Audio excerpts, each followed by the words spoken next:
I've always said it like this. I think that sometimes the judges get complaints by fans and fighters. Sometimes the ref get a hard time from fans and fighters. But I don't really like to, put a bad name on the refs and judges because they're there to do their job. And Parker's trainer should have advised him of ways to avoid getting disciplined by the ref and getting told off by the ref. So that's his job, not to kind of, go against the referee, find a way to go around the referee and what he's doing. So it's not my job to kind of disrespect the referees and the judges.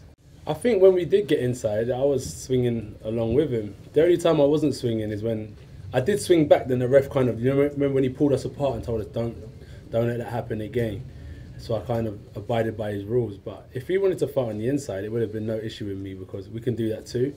So either way, whether it was long or short, I was comfortable in both positions. It's difficult when someone comes and's backing up a lot of the time and so on and so forth.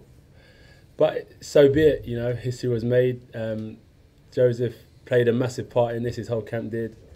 And I'm honoured to share the ring with him. And what's interesting is Joseph won't give up now. Do you know what I mean? He's still young, competitive. And I think we'll definitely see Joseph Parker again.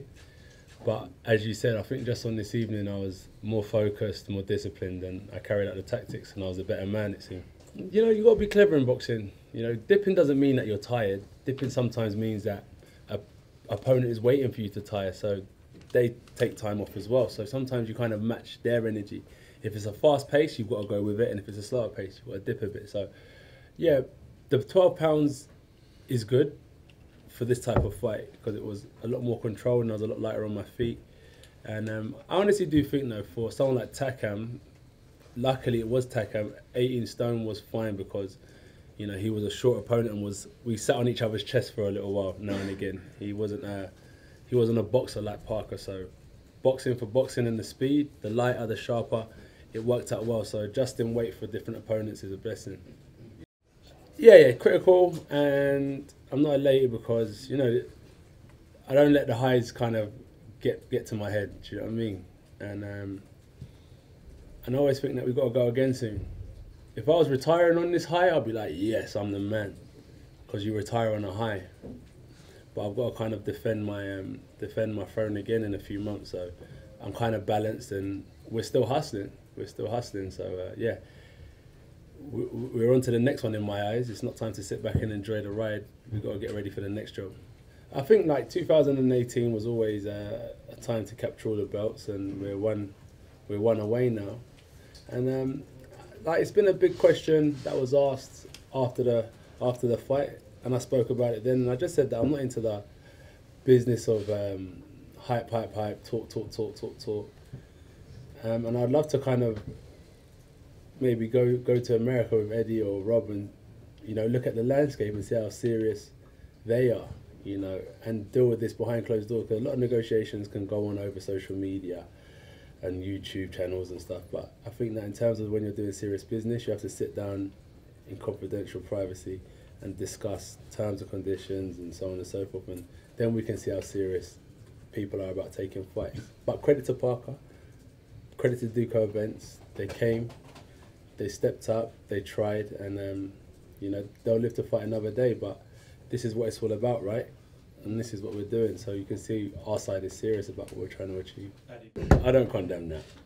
But each their own. Same with the judges and the rest. It's not my job to kind of talk on what they do. It's Wilder's Wilder, isn't it? That's what you're going to get. So yeah, that's what he wants to do. I wouldn't want a body on my record. Yeah, as I always say, I say my little prayer in the corner. I pray for success, and I pray for his health, and I pray that he'll be safe once he leaves the ring. Even I made sure I spoke to Parker's mum before she left and say, pat your son on the back, he's done well, and he'll be back. And that goes a long way. So I don't want to kill her son in the ring. Do you know what I mean? But each their own. For me, that's not who I am, but for him, let's not belittle him for what he says. That's who he is, and we accept him for that. If I'm honest, my hunger is more so about improvement. I'll get all 5 of the belts. It's not an issue. But it's about improving for me. So my hunger, honestly, that's why I'm not elated with all these belts. Not like, wow, I got the belts, I'm the man. It's like, where can I improve? And that's just how I am. That's how I am. So yeah, I'm more interested in improvement because the better I am, the more in touch I become, the easier it is to get my hands on these belts. So yeah, it's not just around me. Remember, look at I always say, look at the whole show. It's an event. It's an event, the whole event. So it's not just about me. You got the Commonwealth Games coming up. I'm behind all these boxers. If they stepped up and actually were serious about the fight and serious about a deal that we're more than fair to offer them, it could happen next. But with them, they're so erratic and unpredictable, I don't know what to believe.